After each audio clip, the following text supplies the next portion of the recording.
అప్పట్లో బీకామ్ లో ఫిజిక్స్ ఉంటదని చెప్పి జలీల్ ఖాన్ అనే లీడర్ ఫుల్ ఫేమస్ అయిపోయి మస్తు మీమ్స్ ట్రోల్స్ వచ్చినాయి యాదుందా? అప్పటి సంది ఎవరన్నా లీడర్లు చదువుల గురించి డిగ్రీల గురించి మాట్లాడాలంటేనే జర వెనక ముందు చూసి మాట్లాడుతురు. కానీ సెంట్రల్ మినిస్టర్ బండి సంజయ్ మాత్రం మళ్ళా గసొంటి కామెంట్లు వేసి కౌంటర్ వేయించుకుంటుండి ఇట్లా అసలే సార్ చుట్టున్న పంచాలు జాలే అన్నట్టు కొత్తగా ఇదోటి పాపం. 3, 4 రోజుల సంధి సోషల్ మీడియాలో ఏడ చూసినా బండి సంజయ్ కొడుకు బండి భగీరథ్ మీద పడ్డ పోక్సో కేసు వార్తలే కానొస్తున్నాయి కదా. దాని మీద ఎమోషనల్ గా మాట్లాడుకుంటా టాపిక్ ను ఎటెటో పట్టుకపోయి ఏదో ఉదాహరణ చెప్పుకుంటా మస్తుగానే మాట్లాడి బండి సంజయ్ అదే ఫ్లోలో ఏమన్నాడో ఓసారి నోరిగా. ఒక అమ్మాయి ఇంటర్మీడియట్ అమ్మాయి అన్ని సబ్జెక్టులు హైయెస్ట్ మార్క్స్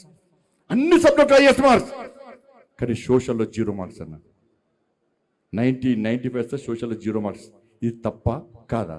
నాకు అర్థం కాలేదు సార్. ఇంటర్లో సోషల్ ఎప్పుడు పెట్టిరు సార్ అసలు? కాకపోతే 10th దాకా ఉంటుంది. 10th అంటే కదే అప్పట్లో మీరు హిందీ ఎగ్జామ్ పేపర్ లీక్ చేసిరని అరెస్ట్ చేసి జైలు కేసుకపోయారు చూసిర్రా. ఆ క్లాసులే 10th లాస్ట్గా. ఇంటర్లో ఏ గ్రూపులు ఉండదు ఇక సోషల్ అని అనుకుంటా బండి సంజయ్ మాటలకు మస్తుగా ట్రోల్ చేస్తారు సోషల్ మీడియాలో. అంటే పాపం 5-6 రోజుల సంది కొడుకు మీద పోక్సో కేసు వార్తలు ఆ పంచాలే ధమాక్లా తిరుగుతుండే వరకలా ఇట్లా ఎటేటో మాట్లాడుతున్నట్టున్నాడు తీరి. లేకుంటే సెంట్రల్ మినిస్టర్ సార్కు ఇంటర్లో సోషల్ ఉండదు అని తెలియదా కానీ